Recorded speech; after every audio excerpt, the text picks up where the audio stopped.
ខ្ញុំធ្លាប់គេរើសអើងបាទគាត់ទៅសួរគេអត់មាត់ហ្នឹងហើយបាទហ្នឹងហើយលក្ខណៈបើយើងក្រអញ្ចឹងហើយបងបាទហ្នឹងហើយយើងក្រអញ្ចឹងហើយបាទយើងសួរគេអត់មាត់ទេហ្នឹងហើយហើយយើងលក្ខណៈថាយើងមិនមនុស្សយើងមិនស្គាល់មនុស្សដូចគ្នាហ្នឹងហើយលក្ខណៈថាបើយើងទៅហៅគេ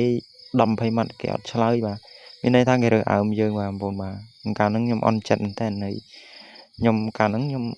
ដូចជាទៅរកអីទេខ្ញុំទៅបឹងហ្នឹងហើយទៅបឹងក៏ឃើញគេចាប់ត្រីអញ្ចឹងណាហើយ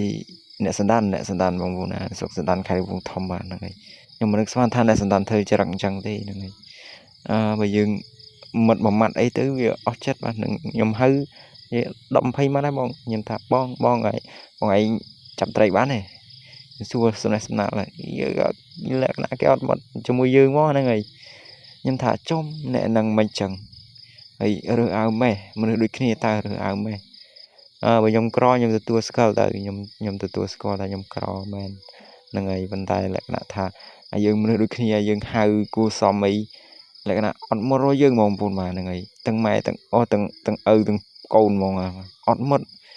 តែលក្ខណៈថារើសអើងហ្មងបងប្អូនបាទហ្នឹងហើយគេរើសអើងខ្លាំងណាស់ហើយអញ្ចឹងមានន័យថាខ្ញុំចាំទុកបាទការរើសអើងបាទខ្ញុំវិញតើខ្ញុំមិនដែលរើសអើងអ្នកណាសម្បីតែលក្ខណៈថាអត់ដែលរើសអើងអ្នកណាក៏ខ្ញុំនិយាយរស់រាយជាមួយដែរបាទបងប្អូនស្គាល់ខ្ញុំគាត់ជាស្គាល់ហើយហ្នឹងហើយច្រឹកខ្ញុំមិនបាទហ្នឹងហើយខ្ញុំចូលចិត្តហៅគេបាទហ្នឹងហើយខ្ញុំចូលចិត្តនិយាយច្រើនបាទហើយកាលហ្នឹងខំទៅហៅគេបាទហ្នឹងហើយយើងនឹកឃើញម្ដងខ្មាស់ខ្លួនឯងអូគេរើសអើងយើងក្រមែនដូចគេរើសអើងត្រូវហ្នឹងហើយមានអីទេចុងក្រោយបងប្អូនឧបត្ថម្ភវីដេអូនឹងក៏ QR នៅខាងក្រោយហ្នឹងហើយសូមអរគុណ